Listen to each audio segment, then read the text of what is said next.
Hello everyone and welcome back to my channel. I'm Kim. Tonight's video is going to show the budgets that I promised. I have it written down and I have it in a spreadsheet, and that's what I work in every day. But the spreadsheet has a glare. If I show you it on my laptop or any other device, there's a glare. So I just wrote it down on paper and we'll work with it from that. I'm showing you a budget of what we used to live on, what we lived on just a year ago, and what we live on currently. So kind of how income went down drastically and our expenses went up.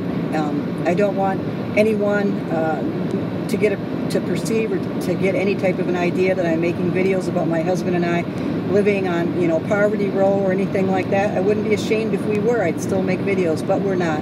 It's just simply videos that I'm going to be putting out showing our budget and that, and how we're living, how we've adjusted, and how we're living off of less than $40,000. That's a lot of money.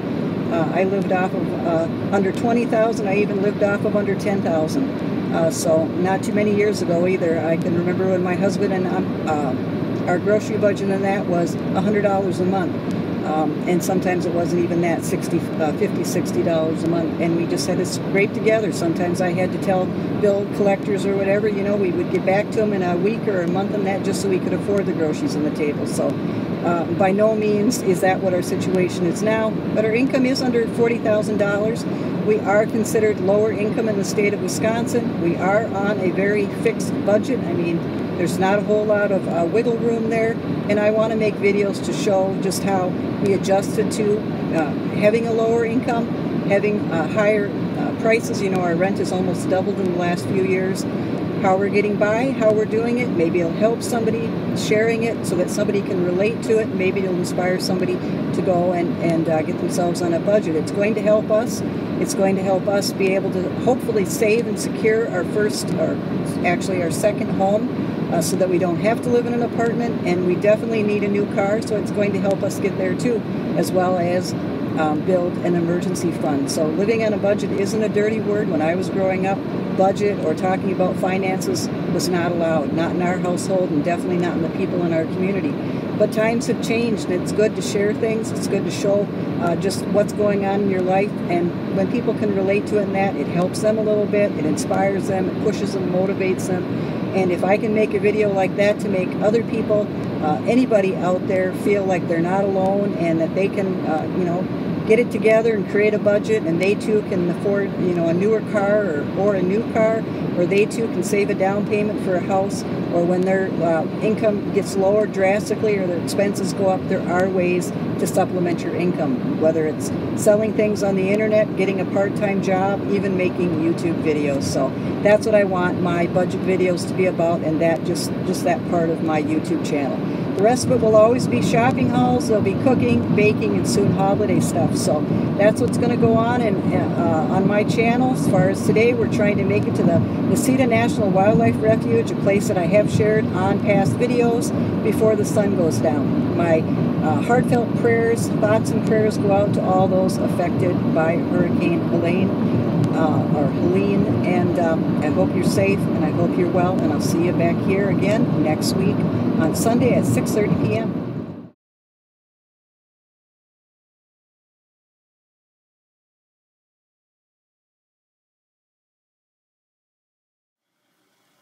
And this is what I've got going on a Friday morning. It's about 8:40 a.m.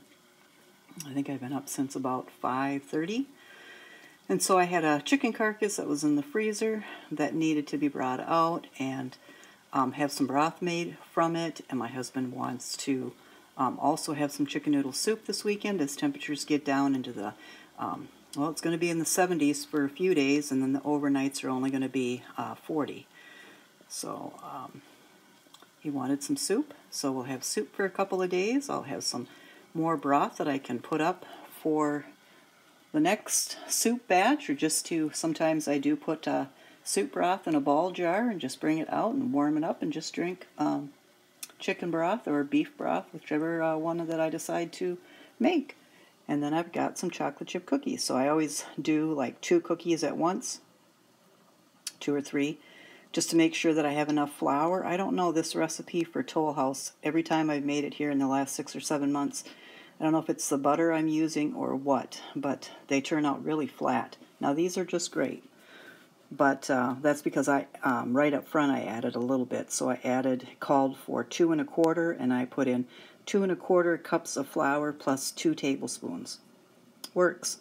So it probably has a lot to do with the butter that I'm using. Different butters cause different things as far as whether your cookie, if the butter, I think if it has if it has any water content or something like that, I think it probably does flatten your, and I use Walmart butter. I didn't have that problem when I used to use super expensive butter, so yeah. So I'm going to continue on with the chocolate chip cookies and making the broth and see what else I can get into. Budget 2021, $4,200 for my husband's wages after taxes, $775 for rent, $100 for electricity, $60 for car insurance to Geico, same car we've had for 17 years, $40 to U.S. Cellular. We didn't have a smartphone until the first time we got a smartphone was in the last 2 years, $18 for renter's insurance, $1,200 for our grocery, household, and our cat. $900 is put into savings every month, $500 into an emergency fund. We spent $100 eating out at restaurants, $100 entertainment, renting movies, going to a movie, so on and so forth, fun things around Wisconsin, and then we each got a $50 allowance to blow on whether we wanted new clothes, used clothes, books, and stuff like that. So we ended up with $307 every month. That just stayed in the checkbook, and then it basically moved forward to the next month, and we added more. So we always had quite a sizable checkbook balance. When I got to a certain point, I would just put it into the savings account, up to $500. Then I'd put whatever was over $300 into the savings account, and so we developed a very good savings account. And eventually, when I was getting ready to pay off my student loans and didn't have enough of my wages saved, we took part of that savings and paid off all of my student loans with not only my savings, but part of our savings. And that's how we became debt-free. Okay, the year 2022, my husband's overtime ended. There has been no further overtime, and it ended early in 2022. So wages went down to $3,700 after taxes. Rent, new ownership went up to $900. Electric started climbing, $125. Same electric use. At this point, we started unplugging everything, even more things to unplug, because I've always done that. $65 for car insurance, that went up, same car, never an accident, never a ticket, never a claim. $67, I did get a smartphone because the internet here is not the greatest. Our renter's insurance went up to $21 a month. I usually pay both that and the car insurance off in bulk, or large payments, either 6 months or a full year to save fees. Our groceries went from $1,200 a month down to $800 a month, and that also included household and cat and fuel for the car. Savings continued to stay at $900, emergency $500. We stopped eating out so much, so $50, and most of the time we didn't spend any more than probably $25 on that. And entertainment basically fizzled due to what was going on in 2022, and everything in the world was shut down 2021, 2022. So that was our budget for that year. Okay, everything in our household / kitchen / budget starts with a meal plan. So it changes, though not a lot of the meals are different from season to season. But when it's the height of summer, we have usually 2 to 3 meals a week that are vegetable meals, like just stir fry, roasted vegetables, rice, pasta, stuff like that. Very little meat, if any meat at all, with those meals. And of course we have salads, and side dishes are fresh vegetables or fresh fruits and stuff like that. During the summer and into the fall, I like to process, green beans, which we'll use for sides and casseroles, sweet corn, which we'll use for sides and soups, and so on and so forth. Zucchini for muffins and bread. So if I'm not making sandwiches for my husband's job, then homemade bread. We try to make homemade rolls at holiday time, meatballs and stuff like that for spaghetti and meatballs. I've got lots of tomatoes this season for homemade tomato soup, pizza sauce, and spaghetti sauce. so I've got that I'm going to try to take care of so I don't have to buy that in the store. I also did up applesauce, not for my husband's work. He does take that every day to work, but as a fall side, we usually have applesauce with our Thanksgiving meal and sometimes applesauce and cranberry with our Christmas meal. So then we don't have to go out and buy apples or anything like that. As far as jam, I try to cut that expense out by doing down my own jam. Generally, everything that we make is with, whole food ingredients. Besides my husband likes a couple of TV dinners once in a while, and a couple of frozen pizzas is something quick to grab on the weekends. Most of the meals that we eat together at dinner time are not processed meals. We don't go out to restaurants, but once in a blue moon, usually our anniversary, or if we just absolutely have to, we don't do coffee.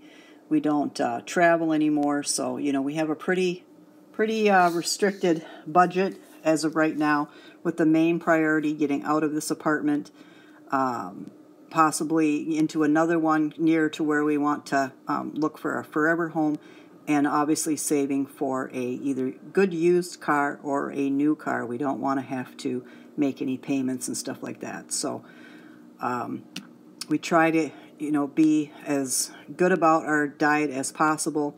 Avoid junk food, avoid eating out, avoid unnecessary ingredients, avoid processed food, frozen food, meal kits and all that. And I try, though it didn't come natural to me, but I do try to make things that are homemade and cook 3 meals a day. So even with working full-time, and I've always done that working full-time, but not to the degree that I do it now. Even when I worked 60 hours a week in healthcare, I still came home and made a supper meal and my husband's lunch meal for the following day and a nice big breakfast. So this is our meal for fall and winter. So on Sunday night meal, breakfast is usually yogurt and toast or sandwich or something like that, coffee and tea. And lunch is I don't eat lunch, but for my husband, he eats leftovers, or like I said, that frozen pizza or a TV dinner or egg sandwich or something, or deviled eggs or something like that, hard-boiled eggs for lunch. And then we eat the evening meal together. So Sunday it's chicken or salmon, potatoes, and 2 vegetables. And then Monday we have lettuce salad, we have a hard-boiled egg, and then we have whatever meat that we had on Sunday that's left over, we have that in our salad. Tuesday we have homemade soup and grilled cheese sandwich. I like to do that or a panini. I like to do that with homemade bread. Wednesday we have breakfast, whether that's a waffle, French toast, pancake, or some sort of eggs and bacon or sausage. Thursday we have a vegetable stir fry or roasted vegetables with rice and no meat. Friday we have a homemade pizza crust with homemade pizza sauce, and then pepperoni and cheese. Saturday we have spaghetti. I make up meatballs once a month, and one of the portions is used for spaghetti, and we have a vegetable, and then we will have homemade bread that's garlic toast. And so then you put a list over here. So we need to get at the grocery store 2 chickens, 2 salmon, potatoes, rice, lettuce, ground beef, breakfast sausage, eggs, cheese, pepperoni, mozzarella cheese. That's for sure what we need at the grocery store to complete those meals. I have all the vegetables that we're going to eat in the refrigerator. We don't do canned or in the freezer. We don't do canned vegetables at all. We do frozen vegetables only, or processed from farm stand vegetables only, except I like Bush's baked beans. So my budget goals were not to go over the budget, to buy our needs, so make enough money and budget in such a way that we can afford to buy the things that we need, save at least 10% minimum for what we earn monthly, 10% of that, and have at least a $200 emergency fund every single month. And those are our budget goals, why we decided to have a budget, why I make a meal plan, why I try to do a lot of homemade meals and avoid restaurants. It was one of the ways that we were able to get debt-free. It's one of the ways we're able to save for a down payment on a home, and one of the ways we're able to save for a newer car. We've waited a long time for all those things, and now we're at go time. We have to stick to this budget. So I will make videos that will hold me accountable to that, and I will show you as some of these meals that I do make and their cost. I will show you as I make the budget each month, some of the trials of making a budget. You know, there could be fails, there could be epic successes. Definitely as we work towards our budget goals and that, how much we can build in a savings, emergencies that come up and sometimes deplete that, and so on and so forth. So, and then the meal plan we went over, so. Okay, mid to late 2023, 2024, and 2025, our budget, income $2,858, rent $1,300, making it 45% of the income of my husband's income. That makes us rent burdened. $1,558 with $150 for electric, $69 for cell, $100 for car and renter's insurance. A renter's insurance is required here, also pet insurance and pet rent is required here. $600 for grocery, household, cat, and fuel, and then $400 for savings, $200 for emergency, and $39 for the checkbook balance. So significantly different numbers than when we started out this video with the 2021 budget. So that's what we have going forward and have to work with. And so, and you know, it's a lot more than a lot of people have and a lot less than a lot of people have. So, but in the end, it is what we have to work with, because what I make cannot be touched unless it would be, you know, when it is a drastic emergency. We had emergencies in 2021 and 2022 that I wanted to pay off my student loans quicker, but our car kept having an emergency, and it was generally $800 to $1,000 as local car shops and that just price gouged to no end. I mean, when you look at the prices of the stuff that they had sitting, the parts sitting in their shops, it's not like they had to send away for it anything, and versus the prices they're charging for those same parts now, it's unbelievable. So we had a lot of different things that went wrong with our car in 21 and 22, so that cost a lot of money, and that well spent the $200 emergency money that we put away every month for years. And when our cat has an emergency, it generally starts at $400. So yeah, it's a lot different than 2021, but that's what we have to work with, and that's what I'll be using every month until we meet our goals, which is to build up Social Security, a house payment or a down payment towards a house, and a new car.